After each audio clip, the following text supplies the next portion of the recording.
बिस्मिल्लाहिर्रहमानिर्रहीम। ये वीडियो परेशान लोगों के लिए एक उम्मीद साबित होने वाली है।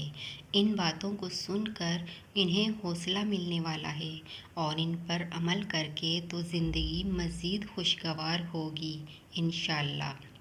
अल्लाह ताला का इरशाद है, मा इंदकुम यनफज़ु व मा इंदल्लाहि बाकिन। याद रखें, मुसीबत और तकलीफ़ का सदमा तो हमेशा बाकी न रहेगा। हाँ, उस पर सब्र के निकले हुए अल्फाज हयाते जादुई इख्तियार कर लेंगे और क़यामत के दिन अल्लाह पाक शुमार कराकर एक एक नेकी का कई कई बार बदला अता फरमाएंगे। ये सिर्फ़ ज़हन बनाने की बात है।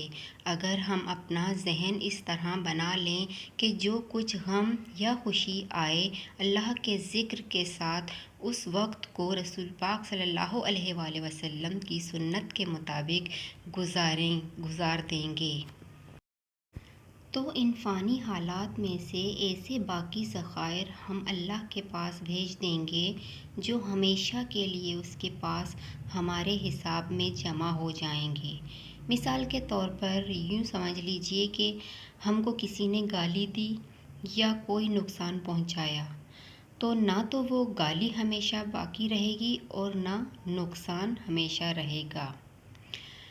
और गाली तो महज बदज़ुबानी का इजहार है, इससे तो हमारा कुछ भी नहीं बिगड़ता, बल्कि ऐसी बेबुनियाद चीज़ पर यानी गाली के बदले हमने अगर एक गाली दे दी तो उसकी और हमारी दोनों की बदज़ुबानी का गुनाह दोनों पर बाकी रह जाएगा और हमको क़यामत के दिन खसारा पहुंच जाएगा। लेकिन अगर हम उस गाली को बर्दाश्त कर गए और जवाबन उसको कह दिया कि अल्लाह तुमको नेक हिदायत दे, तो ये दुआया जुमले हमारे वास्ते ज़रिया हिदायत बन जाएंगे। इसी तरह किसी के तासुरात तो थोड़ी देर में ख़त्म हो जाएंगे, लेकिन बाकी रहने वाली वो नेकियां या बुराइयां होंगी जो उसको पाकर हमने अपने दिल और दिमाग से अदा किया। बुजुर्गान दीन का कायदा था कि जब कोई खुशी या सदमा आता तो नवाफिल पढ़ते और खुदा का ज़िक्र करते थे, और यही चीज़ खुदा के पास बाकी रहने वाली है। अगर हमको उसका यकीन हो जाए कि गाली सुनकर या नुकसान उठाकर जो ज़रा सी देर में ख़त्म हो जाने वाला है हम सब्र करें, तो खुदा के यहाँ कितना बड़ा बदला मिलने वाला है। तो हम बड़े से बड़े नुकसान पर भी उसका शुक्र अदा करें और साबिर हो जाएं। इसकी मिसाल इस तरह है कि दुनिया का कोई बड़ा हाकिम हमको बुलाए और हमारे लिए सामान आरास्ता हों, अरकान हुकूमत हमको लेने के लिए हाजिर हों और रास्ता में कोई शख्स हमको गाली दे दे, तो हम उसकी गाली को शुमार भी नहीं करेंगे।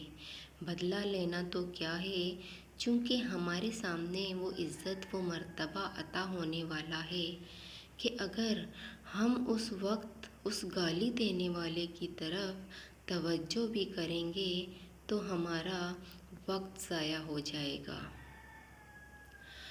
और दूसरी तरफ जाए और तवज्जो दूसरी तरफ जाएगी। उस पर ना तो हम मुंह बनाएंगे और ना गुस्सा होंगे, ना उसकी गाली का कोई ख्याल दिल में लाएंगे, बल्कि उसकी तरफ देखना भी गवारा ना करेंगे, बल्कि अपने चेहरे पर और भी मुस्कुराहट और तशक्कुर का इजहार पैदा करेंगे कि सामने अजीम हस्ती हमारे इस्तकबाल में है।